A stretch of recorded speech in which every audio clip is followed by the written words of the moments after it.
What's going on? This is the Ask a SwimPro show. My name is Ksebati, co-founder and CEO of MySwimPro. We are at the Short Course World Championships in Hangzhou, China, and I'm joined by Sajan from India. Hello. What's going on? Everything good. So we are here in Hangzhou for the World Champs. Have you been to Hangzhou before? The first time in China. First time in China, and today you kicked it off with a bang. You placed 11th in the world in the 200 fly. Yeah, we were actually. My aim was to qualify for the final, but I'm still happy with my time in the 200 fly, the 153.2. Yeah, that's awesome. And you still have more racing. I swim the 200 free and 100 fly tomorrow. So 100 fly, hopefully I'm try to make it to the semis. Yeah. And the finals. Yeah, that would be awesome. And so let's rewind. Tell us about your swimming story. So how did you get into swimming? And then, walk us through that swimming path.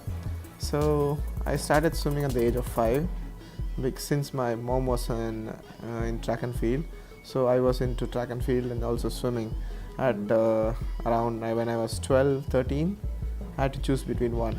So it was track and field or swimming. So since I had flat foot and it's different body types, so I had to choose swimming. And yes, then swimming. Okay. And I like mostly being in the water. So I chose swimming, and from then on I continue because I'm passionate about it. Yeah, and so you get into swimming. You picked swimming over track. Good. And then walk us through from learning swimming, starting to compete, and then walk us through your competition. What do you mean? So when you started competing internationally and then training camp, walk us through a timeline. So from the beginning. I used to be a sprinter till when I was 18. So I used to swim only 50 and 100s. So I was in a smaller town. Then I moved to the national team in Bangalore. So the one of the best training center in India. Then I went with my coach Pradeep Kumar. So that's the time I think my life has changed. So I went from the 50 to the 1500. So normally people when they grow older they come to the shorter distance. They do the other way, right? I went the other way. Yes. Since I was doing more of fly, so the endurance helped me to keep up with the 200 fly. So I qualified for Rio Olympics in the 200 meter butterfly with the 159.1. From then on, I am more focusing on this event. The 200 fly. So you competed in Rio. Yeah. What was it like competing in Rio? So I went on to the call room, first Olympics. I was not nervous, but till I tore my cap.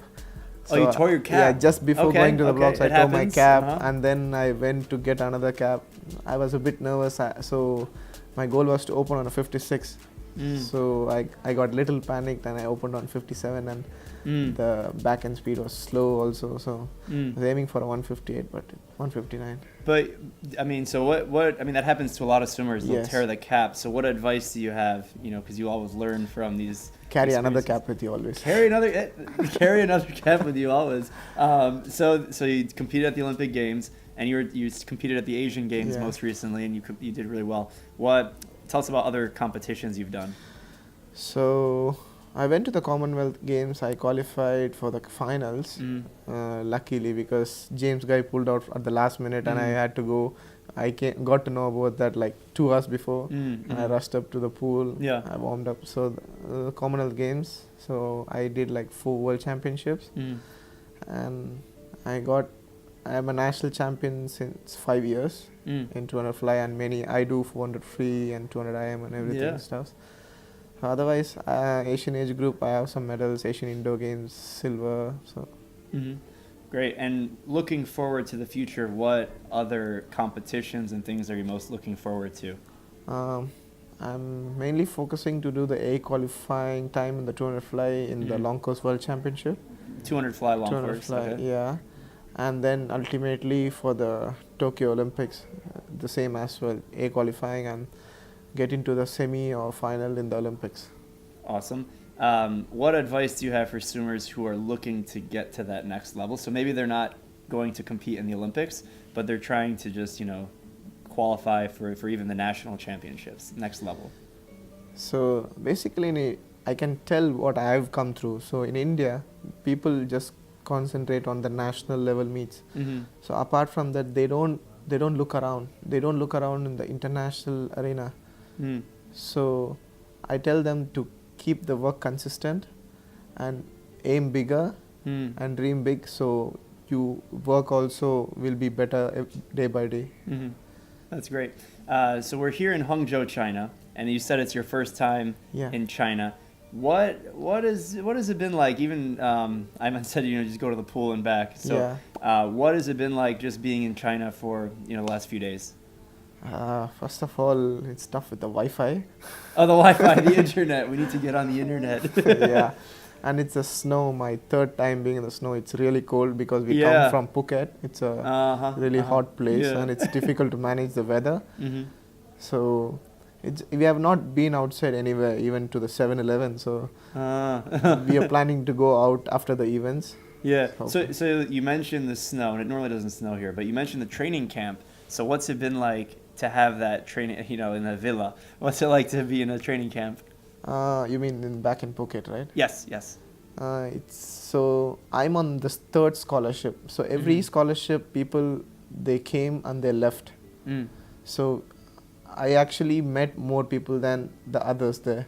So it's different to mingle with the other cultures, but it's really cool. So we get to know them and we get to mingle with them a lot. Yeah. So describe the camp for someone who doesn't know what that is. So is it, how long is it and how many swimmers, how many countries?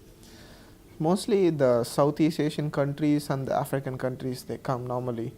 And they maybe come for a year. They train for particularly they give the scholarship for the World Championship.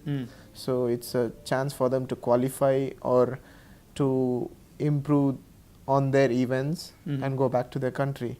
Yeah. So mostly they have been taken away the scholarship once the next year. So the next swimmer comes. So for them, it's an opportunity to bring their ability or bring their dreams out. Yeah, and so as what's the most valuable, the best part of being in the camp? Being with the people with different cultures. It actually, so first when I met Ayman, so what he meant, I understood different. So now I know him, I know him more. Yeah. So I can really understand. So whenever he talks to someone else, so he tells something and they think it's something mean. Oh. So I tried to explain to them. I tried to explain to them. No, it's not like that. He didn't really mean that way. I know him a lot. So it's like a family. We talked about it's family. So he started a hashtag when we got there the first year, and it really became a trend there. I think they said it's not team, it's family. Oh, I like this. Yeah. I think team, once in a post, FINA used that hashtag also. Well, we're going to use it. It's what is it again? It's hashtag. It's not team, it's family. It's not team, it's family. Yeah, it's the Ayman way. Is that a separate hashtag? It's not team, it's family. Hashtag Ayman's way. And with that, I think that's a really good note to finish off here. We're in Hangzhou, China at the FINA World Championships. It's not team, it's family. Bye.